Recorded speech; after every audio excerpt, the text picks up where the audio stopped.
السلام عليكم ورحمة الله وبركاته. عسلية صباحك فل وورد مساءك. معاك اخوك في الله السعداوي بشرح كتب بالتفصيل اللي مش ممل. وشرحنا قبل كده كتاب العادات الذرية، والكتاب ده من افضل، ده لو ما كانش افضل الكتب في تكوين عادة، ويعلمك يعني ايه عادة، ويعلمك ازاي انت بتكتسب العادات السلبية وازاي تكتسب عادات ايجابية. مش هطول عليك وهسيب لك الرابط تحت. ومكملين النهارده في كتاب الخروج عن النص للكاتب الاستاذ الدكتور محمد طه. ومشكلة الكتاب ده ان الكاتب ما بيتكلمش باستفاضة وبيذكر المواضيع سطحية، بس انا بدور في المواضيع المهمة اللي تستاهل، وانا دورت النهارده في الموضوع ده وهسيب لكم المصادر تحت. واتكلمنا قبل كده عن 3 مواضيع مهمة في الكتاب ده، لو ما شفتهمش انت فايتك كتير، هسيب لك الرابط تحت. والنهارده هنتكلم عن موضوع مهم جدا لازم تاخد بالك منه كويس لان ضرره كبير عليك. وقبل ما نبدا ما تنساش تصلي على النبي، وما تنساش سورة الكهف نور بين الجمعتين. طبعا اكيد يعني ما تنساش تدعي لاخواتنا في فلسطين، ربنا ينصرهم على اعدائهم ويحتسبهم ويتقبلهم عنده في الشهداء.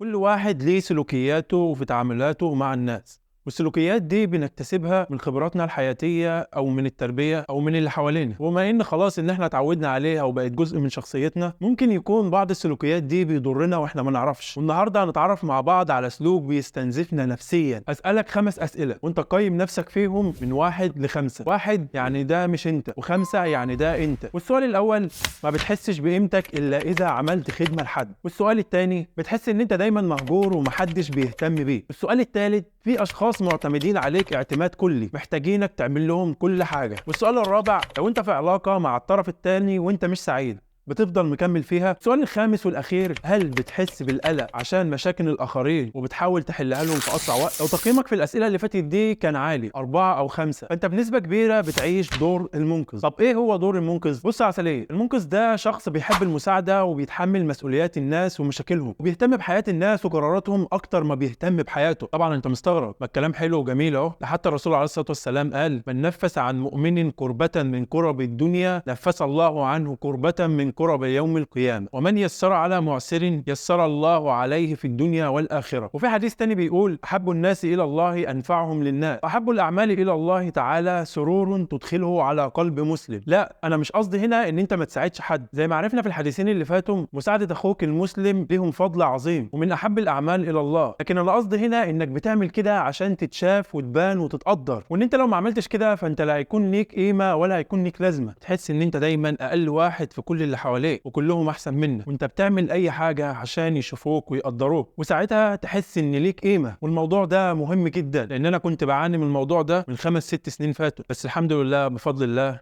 اتعالج. طب منين وازاي بنكتسب السلوك الخطر ده؟ انا في رايي الشخصي ان الطفل من وهو صغير يا اما بيشيل مسؤوليات مش مسؤولياته فيكبر ويتعلم انه يشيل مسؤوليات الناس وينسى نفسه، يا اما الطفل من وهو صغير محتاج يتحب ويتقدر طبيعي زي اي حد. ومن هنا تبدا المشكله. الطفل اللي ما بيسمعش كلام حلو ولا حد بيهتم بيه ولا حد بياخد باله منه ولا بيتشاف الا اذا عمل حاجه، زي مثلا لما يحتاجوا حاجه يندهوا عليه ويقولوا له روح هات كذا واعمل كذا عشان احبك، يبدا الطفل من هنا يفهم انه عشان يتشاف ويتحب لازم يعمل حاجه، وانه ما يقولش لا لحد على اي حاجه، وبكده هيتقدر. ومع مرور الوقت تبدا ثقته في نفسه تقل، وعشان يحس انه موجود ومتشاف يبدا ياخد طريق مساعده الناس، وشويه شويه هيبقى اسلوب حياته اللي هينساها بعد شويه وينسى نفسه ويتجه لخدمه الناس عشان لقى انه بيتقدر في الطريق ده.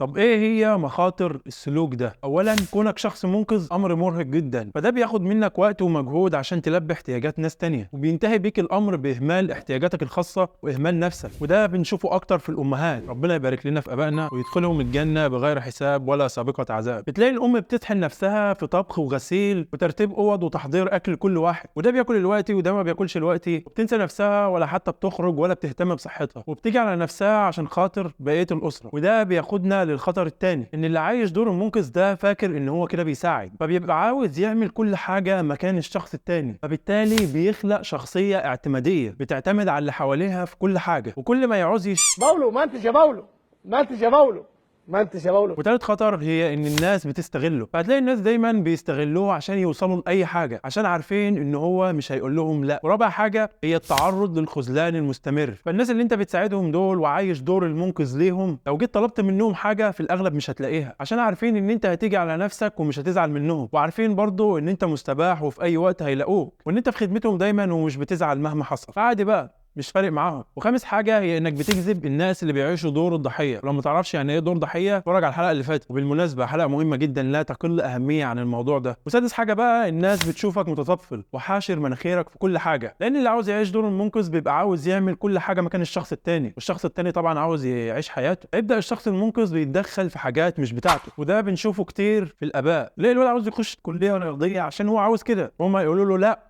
هتخش كذا. هتشربوا يا اساتذه؟ انا هاخد مانجا. مين ياخد مانجا معايا يا جماعه؟ انا مانجا. وانا واحد مانجا. انا مانجا معاك. هاخد قصب. 5 مانجا يا ريس. قصب ايه وبتاع ايه؟ قصب ايه؟ انا بتوع قصب. طب والحل ايه بقى لو انت بتعيش دور المنقذ؟ صدقني انا لو اعرف اقول لك، انا ذات نفسي مش عارف. عيب عليك يا صاحبي، انت اخويا يالا اخويا، مش هسيبك كده يعني. اولا ادراك المشكله والاعتراف بيها يعتبر نص الحل، وده تعرفه عن طريق الاسئله اللي سالناها في اول الحلقه. وتاني حاجه اتصالح مع الصدمات العاطفيه والاهمال اللي تعرضت له في طفولتك، وممكن ما تكونش عارف انت تعرضت لايه، وفي الحاله دي لازم تروح لمتخصص. وتالت حاجه اسمع اللي قدامك كويس، خلي اللي قدامك يقول ايه اللي مضايقه من غير ما تعرض عليه حلول او تحاول تفرضها عليه. اوعوا ادونا فرصه بقى. فممكن ما يكونش محتاج حل ومحتاج يفضفض، بس اسمعه كويس عشان تفهمه. رابع حاجه قوم رغبتك في التدخل لحل المشاكل، واقتنع ان دي مشكلته هو مش مشكلتك انت، فما تتدخلش الا اذا طلب منك المساعده. وخامس حاجه بطل تشيل مسؤوليه حد، بطل تشيل هم مش همك. وطول ما الشخص اللي قدامك بالغ هو مسؤول عن نفسه، انت مش مسؤول عنه. ركز على مشاكلك انت وخليك في نفسك، وخاف على نفسك واهتم بيها. وسادسا ودي اهم حاجه، اتعلم تقول لا. قول لا لاي حد بيجي عليك، قول لا لاي حاجه ما بتحبهاش، قول لا لاي حاجه بتزعلك، قول لا لاي حد بياخد من وقتك وصحتك النفسيه، قول لا لاي حد بيستهلكك وبيستغلك، قول لا لاي حد بياخد من وقتك اللي بتقعد فيه مع نفسك، عشان كل مره انت ما بتقولش فيها لا للناس بتقول فيها لا لنفسك. واخيرا كنت حابب اختم الحلقه بحديث الرسول عليه الصلاه والسلام هيلخص كل اللي قلناه في 8 كلمات بس. قال رسول الله صلى الله عليه وسلم: من حسن اسلام المرء تركه ما لا يعنيه. وهنا نكون وصلنا لنهايه الحلقه. فلو عجبك الفيديو ما تنساش تدعمنا باللايك، ولو تعرف حد ممكن يستفاد من الحلقه دي ابعتها له في وشه. وما تنساش تشترك في القناه عشان يوصلك كل جديد. سبحانك اللهم وبحمدك، اشهد ان لا اله الا انت، استغفرك واتوب اليك.